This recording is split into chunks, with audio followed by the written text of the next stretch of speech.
আমি এক কবর দুই পাশের মাটি এমন জোরে চাপ মারবো, চাপের সঙ্গে পাজরের হাড্ডি চুরমার হয়ে যাবে।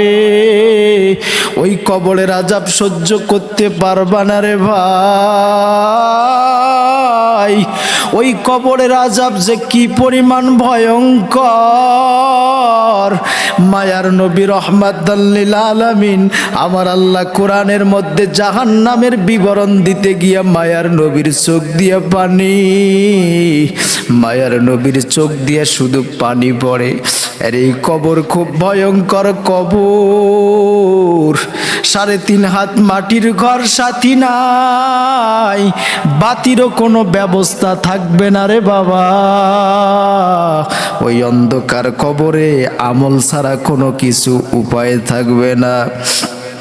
এরে নবীর উম্মতের দল আমল নিয়ে কবরে যাও, আমল নিয়ে যদি কবরে যাও, কবরটা তোমার জন্য জান্নাতের বাগান হয়ে যাবে।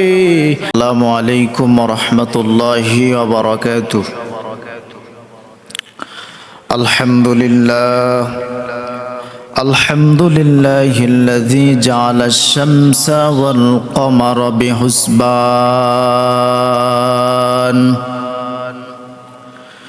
والنجم والشجر يسجدان وفضل زمانا على زمان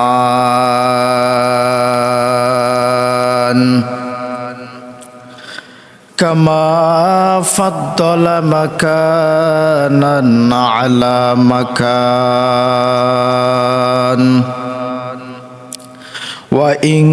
وإنسانا على إنسان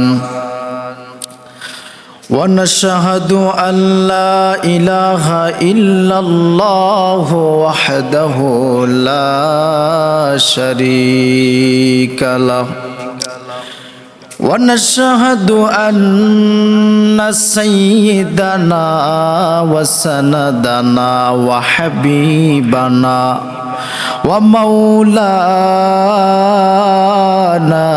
محمدا عبده ورسوله الذي أرسله بالحق بشيرا ونذيرا وداعيا إلى الله بإذنه وسراجا منيرا أما بعد فأعوذ بالله من الشيطان الرجيم بسم الله الرحمن الرحيم ألف لام ميم ذلك الكتاب لا ريب فيه هدى للمتقين صدق الله العظيم وصدق رسوله النبي الكريم ونحن على ذلك من الشاهدين والشاكرين والحمد لله رب العالمين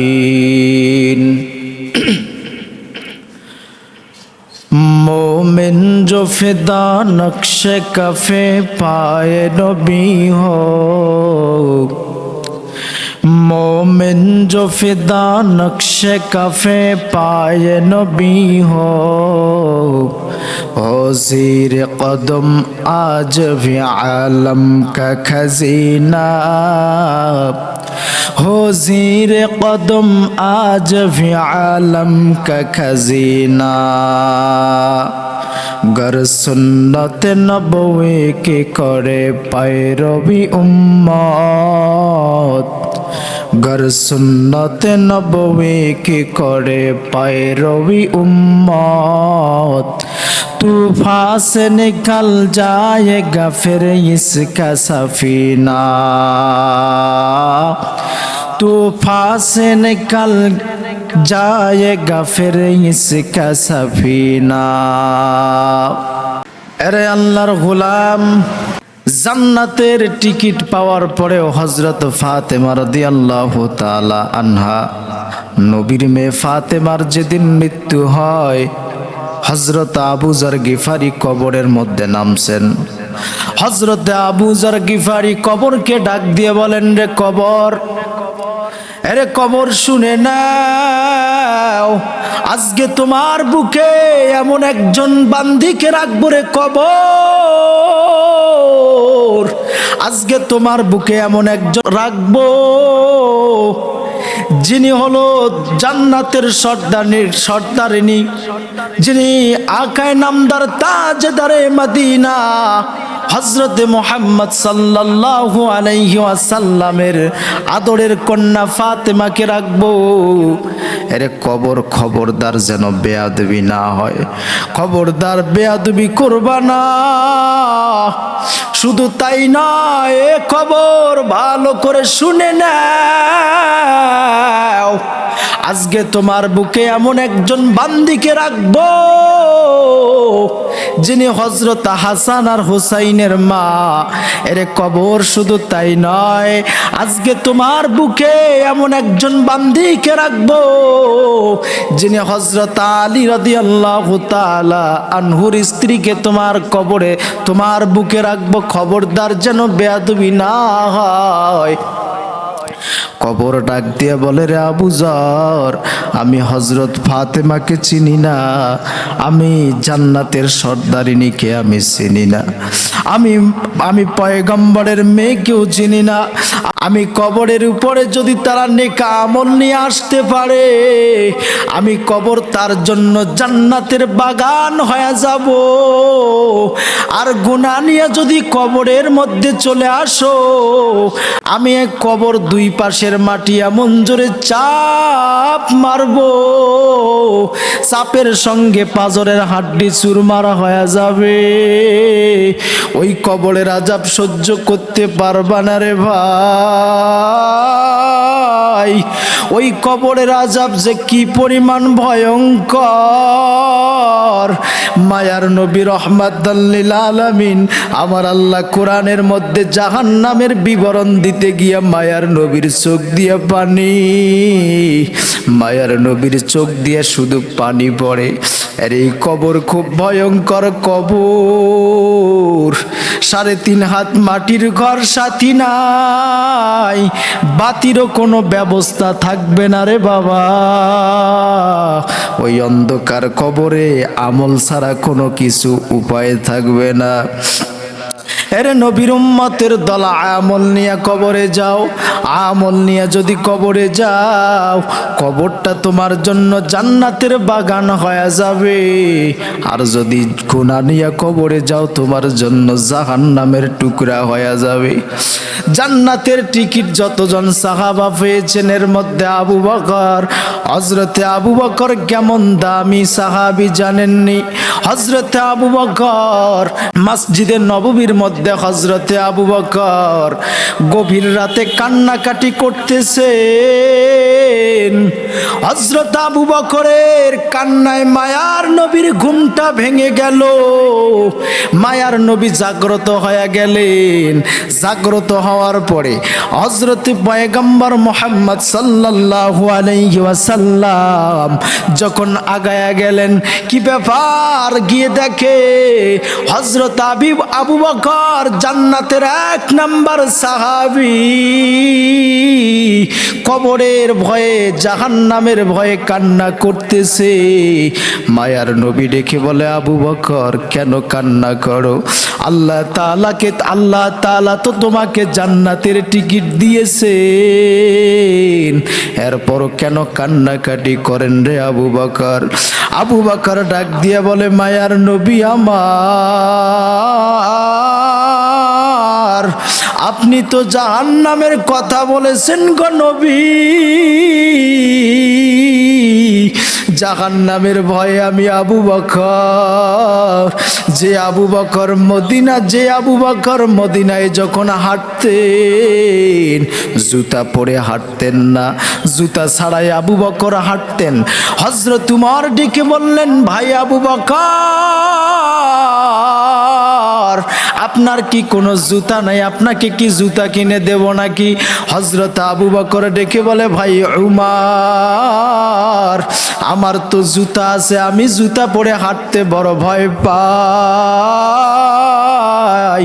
আমি আবু বকর যদি মদিনায় জুতা পরে হাঁটি আর আমার জুতার আওয়াজে যদি মদিনার কারো ঘুম যদি নষ্ট হয়, আর এই ঘুম নষ্ট হওয়ার কারণে আমার আল্লাহ যদি আমারে কিয়ামতের ময়দানে বিচারের সময় আমার মালিকে যদি ধরে ফেলে, আরে আবু বকর, দুনিয়ার মধ্যে আমি তোমাকে বাদশাহী দান করেছি, আমি তোমাকে খলিফা বানিয়েছি রে আবু বকর, আর তুমি তোমার জুতার পায়ের শব্দে তুমি অনেক মানুষের ঘুম হারাম করেছো, মানুষের ঘুম নষ্ট করেছো, আজকে তুমি এই কারণে জাহান্নামে চলে যাও। হযরত আবু বকর এই ভয়ে জুতা পরেন না। কি রকম বিনয়ী সাহাবী। হযরত বিলালের জীবনী তাকায়া দেখো, ওই আফ্রিকার জঙ্গলের বিলাল উমাইয়া ইবনে খলফের বাসায় চাকরি করেন। উমাইয়া, বেঈমান উমাইয়া হযরত বিলালকে কি পরিমাণ কষ্ট দিয়েছেন।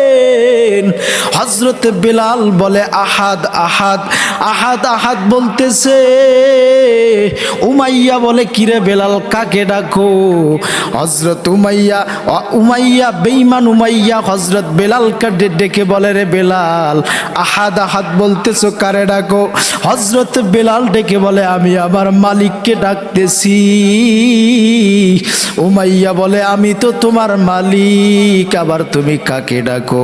হযরত বেলাল ডাক দিয়া বলে, রে এরে দুনিয়ার মালিক তো আপনি, আমার আর একজন মালিক, স্পেশাল মালিক হলেন আমার আল্লাহ। উমাইয়া ডাক দিয়া বলে, রে বেলাল, যা বলেছো একবারে মুখে উচ্চারণ করেছো, দ্বিতীয়বার আর উচ্চারণ করবি না রে বেলাল। বেলালকে যখন উমাইয়া এইভাবে বলল, বলার সঙ্গে সঙ্গে হযরতে বেলালের ঈমানের পাওয়ার বেড়ে গিয়েছে। হযরতে বেলালের ঈমানের পাওয়ার আরো বেড়ে গিয়েছে। যার ঈমানের পাওয়ার বেশি, যদি বেঈমানরা বাধা দেয়, ঈমানের পাওয়ার বেড়ে যায়। হযরত বেলালকে কি পরিমাণ অত্যাচার জুলুম করা হলো, হযরত বেলালকে কি পরিমাণ অত্যাচার জুলুম করেছে। হযরত বেলালকে উত্তপ্ত গরম বালির উপর হযরত বেলালকে শোয়াইয়া, হযরত বেলালকে শোয়াইয়া ঘোড়ার পিঠে বেঁধে ওই মরুভূমি এলাকার মধ্যে গরম বালির উপরে হযরত বেলালকে ছেঁচড়ায় নিয়েছে। হযরত বেলালের চামড়াগুলো, শরীরের চামড়াগুলো খসে খসে পড়ে গিয়েছে। কি পরিমাণ কষ্ট হয়েছে হযরতের বেলাল।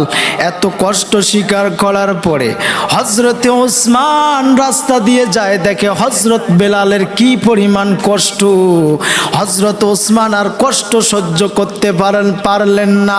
উমাইয়াকে ডেকে বলে, রে উমাইয়া, হযরত বেলালকে আমার কাছে বিক্রি করে দাও।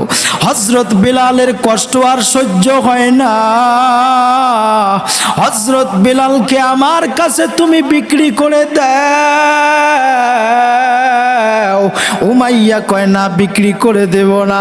হযরত বেলালকে এক পর্যায়ে ওসমান রাদিয়াল্লাহু তাআলা আনহু উমাইয়াকে বললেন, তোমার দলের একজন গোলাম আছে, তোমার দলের গোলামকে নিয়ে যাও আর হযরত বেলালকে আমার কাছে বিক্রি করে দাও।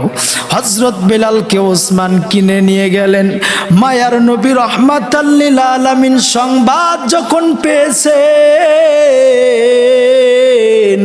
রহমাতাল লিল আলামিন ডেকে বললেন, এরে উসমান, হযরত বিলালকে তুমি যে খরিদ করে এনেছো আমাকেও শামিল রেখো রে উসমান, আমাকেও তুমি শামিল রেখো।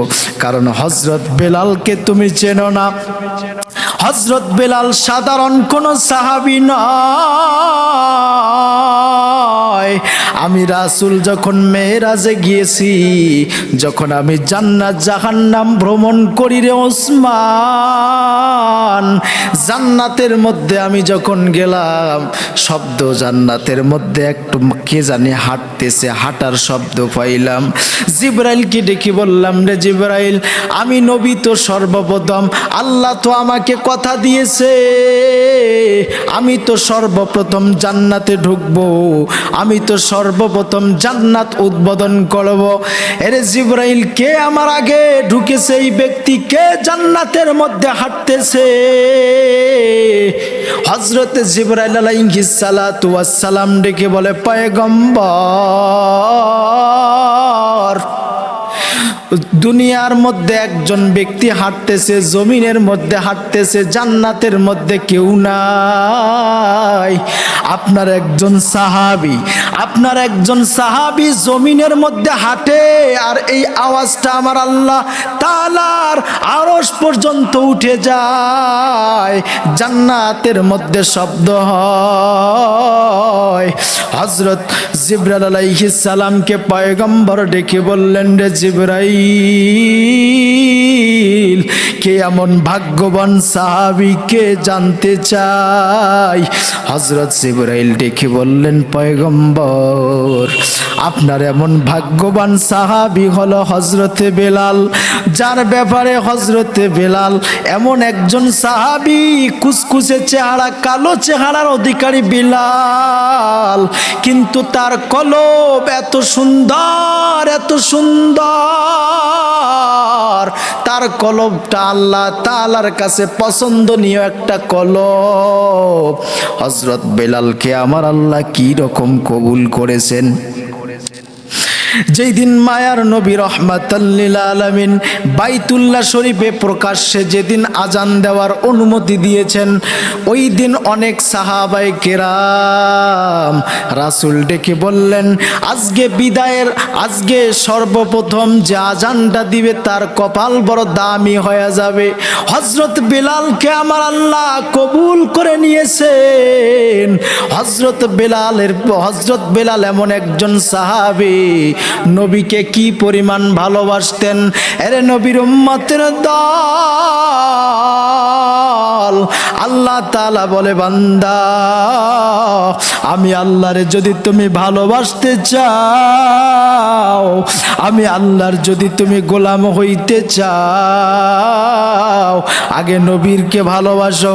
আল্লাহ তাআলা বলেন, নবীকে ভালোবাসলে আমি আল্লাহ তাআলাকে ভালোবাসা হয়ে যাবে। কেমন কথা বলেছেন! নবীকে ভালোবাসলে আল্লাহ তাআলাকে ভালোবাসা হবে, আর নবীকে যে ব্যক্তি ভালোবাসবে না আল্লাহ তাআলাকে, আল্লাহ তাআলার ভালোবাসা পাবে না।